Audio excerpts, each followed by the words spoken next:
je vais utiliser ma voix de Major Mouvement pour vous faire part d'une problématique que je vois en train d'émerger en France depuis des années et j'ai envie de vous en faire part. La semaine dernière, Greg de la chaîne Major Movements a publié une vidéo très justement intitulée « Une bouteille à la merde », dans laquelle il fait part de sa très grande inquiétude sur la situation actuelle et à venir de la santé en France.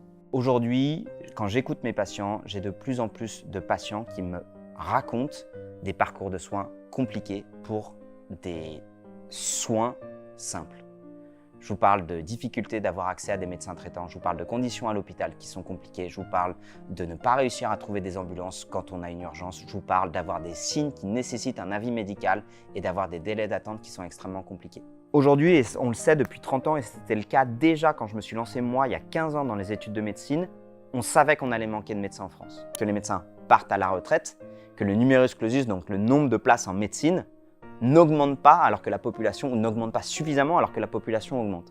Non seulement la population augmente, mais la population vit plus longtemps et les personnes qui vivent plus longtemps sont plus exposées à développer des pathologies, des maladies et ont plus besoin d'accès aux soins. Premier élément très juste, il n'y a effectivement pas assez d'offres pour la demande. Je me souviens, il y a quelques années, après avoir fait plusieurs heures de route pour partir en vacances, j'avais été frappé de voir littéralement en grand à l'entrée de certaines villes des annonces désespérées en recherche de médecins et qui énuméraient toutes les facilités que la ville était prête à leur offrir.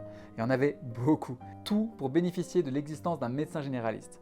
Et là, on entre dans toute la problématique de la désertification médicale. Et je ne prétends pas avoir la solution, mais clairement, celle qu'a imaginé le gouvernement est une vaste blague. En un mot, nos chers élus ont rajouté une année supplémentaire d'études, comme si on n'avait pas déjà assez, pour les médecins en devenir, qui seront donc obligés d'aller faire 1 an dans un désert médical.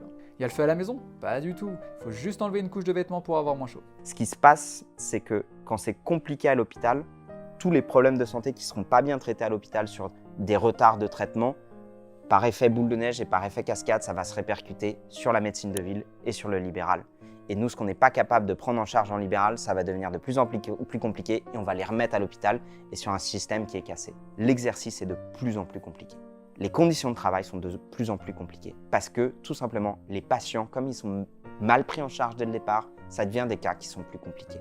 Moi, aujourd'hui, ma spécialité, je vous assure que c'est ça, hein, et j'estime toute la chance que j'ai. Je ne traite pas d'arrêt cardiaque. Je ne traite pas de tumeur, je ne traite pas de cancer, je ne traite pas de drapeau rouge, je traite des tendinites et des maux de dos. Mais quand je vois sur des problématiques simples qui sont mal traitées, ça devient des problématiques compliquées. Un mal de dos, s'il n'est pas bien traité dès le départ et que pour un lumbago, le mec a 6 semaines d'arrêt, il ne bouge pas au fond de son lit, ça va devenir une lombalgie chronique. Et une lombalgie chronique, c'est un mec qui arrête de faire du sport. S'il arrête de faire du sport, c'est une augmentation des risques cardio-pulmonaires, c'est une augmentation du risque de passage à la dépression. Et c'est toute une cascade d'événements. Ce qu'il y a de problématique en santé, si je dois mettre le doigt directement dessus, c'est que depuis 30 ans, il y a une vraie volonté politique de se dire si on veut réduire les coûts de la santé, il faut réduire l'accès à la santé. Ça ne marche pas comme ça. Si vous réduisez l'accès à la santé, c'est des problèmes, si vous ne les résolvez pas aujourd'hui, qui vont s'accumuler et c'est une échelle de merde pas possible que vous allez avoir demain. Et c'est ce qui est en train de se passer aujourd'hui. Je mélange tout et je suis vraiment désolé, mais vous ne pouvez pas savoir à quel point pour moi c'est difficile de sortir tout ça, de dire c'est compliqué et genre je ne sais pas quoi faire, quoi. Même moi qui suis soignant, qui ai les 2 pieds dedans dans le milieu, quand j'en parle avec mes potes médecins, infirmières, sages-femmes, pharmaciens, chirurgiens, on fait tous le même constat, on est sous l'eau, quoi. On est sous l'eau et on ne voit pas la sortie du tunnel. Et pendant le Covid, on l'avait annoncé, les applaudissements, c'est cool, hein, mais ça n'améliore pas nos conditions de travail. C'est aberrant et je suis parfaitement aligné avec lui. Après, d'ailleurs il le dit par la suite, c'est pas la faute des patients eux-mêmes, mais c'est pas non plus celle des soignants. C'est juste un système totalement à bout de souffle. Parce qu'on nous demande de faire de plus en plus avec de moins en moins. On n'est plus capable de prendre le temps de parler, on n'est plus capable de prendre le temps de diagnostiquer, on n'est plus capable de faire bien notre job, parce qu'en fait, on a beaucoup trop de monde à traiter. En fait, c'est grave. C'est grave, c'est-à-dire qu'il y a des professionnels de santé qui crient depuis des années et qui tirent le signal d'alarme, à qui on demande, à des policiers, à des gendarmes, qui voient bien que, parce que moi j'ai des patients qui sont gendarmes et qui sont policiers, c'est la même galère pour eux en fait. Plus de dialogue, pas assez nombreux pour gérer les problèmes, et on fait du chiffre, on fait du chiffre, on fait du chiffre. C'est la même chose, on n'a pas le même uniforme, mais on a les mêmes problématiques. T'envoies des gendarmes pour récupérer des infirmières pour les mettre dans un bloc opératoire alors qu'elles vont faire du job de merde parce qu'elles ne pourront pas bosser correctement. Si vous avez les infirmières de l'hôpital qui ne peuvent pas bosser, c'est tout le système qui se casse la gueule. Et c'est ce qui est en train de se passer là. C'est tellement vrai. Petite anecdote personnelle, il n'y a pas longtemps, je me suis violemment cogné la tête contre une porte de placard. 15 ans de boxe taille et je me prends un KO de la manière la plus stupide possible. Bref, J'ai tout de suite saigné. Heureusement, rien de grave. Mais je me souviens que la première chose que j'ai pensé et que j'ai dit à ma compagne, c'est « Oh non, bordel, faut surtout pas que j'aille à l'hôpital ». J'avais littéralement plus peur du fait de devoir y aller et d'y être maltraité que ma blessure elle-même. Et c'est vraiment pas une critique des soignants. Bien au contraire, ils font ce qu'ils peuvent avec ce qu'ils ont et ils produisent un miracle tous les jours pour que le système tienne tant bien que mal. C'est clair, tu fais pas médecine pour gagner de l'argent. Ça, c'est évident. Tu le fais pour aider les gens. Mais in fine, si dans ton job, tu n'as pas le temps de faire correctement ton boulot, que tu as des patients en face de toi qui gueulent, et ils ont raison de gueuler parce qu'ils ont attendu 6 mois pour te voir et quand tu les vois, tu n'es que capable de les voir 15 minutes. Et souvent, ils vont te pointer du doigt en disant « Ah, de toute façon, les médecins, les kinés, aujourd'hui, tout ce que vous voulez, c'est enchaîner les patients pour vous faire du pognon. » Non, à 16,13 €, crois-moi, tu roules pas sur l'or. La seule raison pour laquelle tu vois tes patients que 15 minutes, c'est que tu en as 40 derrière. Totalement, et ça me rappelle le coup de gueule d'un autre médecin à ce propos et qui dénonce une situation qui pour le coup est de notre responsabilité, la vision de la médecine comme un bien de consommation. C'est bien gentil de pointer du doigt les personnels de santé qui enchaînent les patients, mais est-ce qu'on parle des patients qui ne se pointent pas au rendez-vous et qui prennent un créneau dont un autre patient aurait pu bénéficier, qui manquent de respect aux médecins, voire qui les agressent ou les intimident? Je n'excuse en rien les dérives que vous connaissez comme moi, je n'excuse en rien. Et il y a des trucs qui sont très mal, qui ont été faits dans des EHPAD qui sont très mal. J'ai pas envie d'en parler parce que c'est une ultra minorité de gens qui sont complètement chibrés du cerveau et qui se sont retrouvés soignants.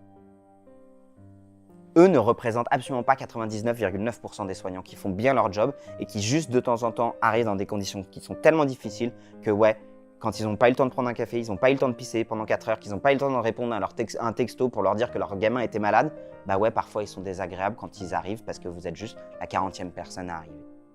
Je n'excuse pas, je remets juste un contexte sur parfois, si vous avez en face de vous un soignant qui est mal luné, c'est pas de votre faute, c'est à cause de tout ce qu'il a vécu avant vous.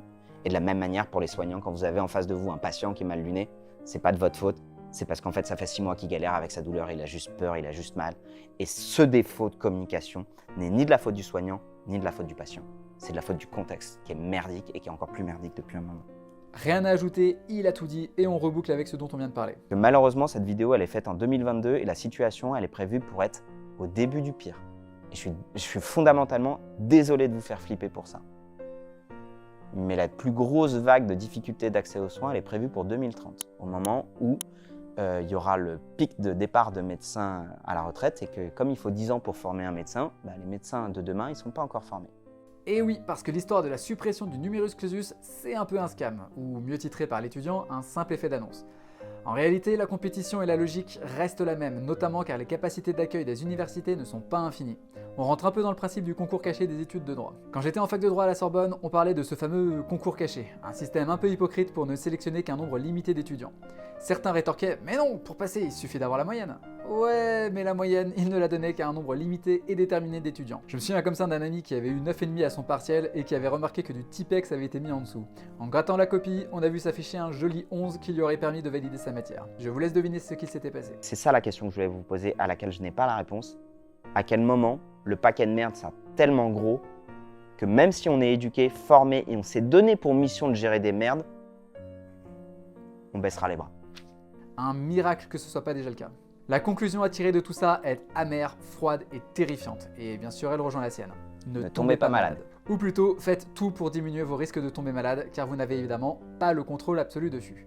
Mais pensez-y, boostez votre résilience physique et votre système immunitaire, car le filet de sécurité est sacrément troué, et plus rien ne vous garantit contre la chute. Remettez-vous en mouvement, et je ne parle pas forcément de sport intense. Le NEAT est probablement ce qu'il y a de plus intéressant en termes d'activité physique, au moins dans un premier temps. Alors marchez, jardinez, rangez, bref, bougez au quotidien. Diminuez vos sources de stress et de malheur tant que faire se peut. L'excès de sécrétion de cortisol prolongé est un destructeur d'immunité. Dormez, dormez, dormez. La qualité de sommeil est essentielle à votre bien-être. Et bien évidemment, mangez mieux. Vous ne pouvez pas vous faire un plus beau cadeau que cela. Hippocrate le disait en substance, que l'alimentation soit ta première médecine. L'alimentation est la base d'un très grand nombre de maux. Ce que vous faites entrer dans votre corps va avoir des répercussions énormes sur votre santé. Alors quoi que vous choisissiez, keto, low carb, chrono, paléo, méditerranéen, jeûne intermittent, etc. Et quel que soit le moindre effort que vous vous sentiez en mesure de faire, ne serait-ce que pour diminuer un tout petit peu le sucre, ne serait-ce que diminuer la consommation de produits ultra transformés ou autres, faites-le et faites-le dès maintenant. Vous avez peu d'impact sur ce qui peut vous arriver de l'extérieur, en revanche, vous contrôlez tout ce que vous mettez à l'intérieur.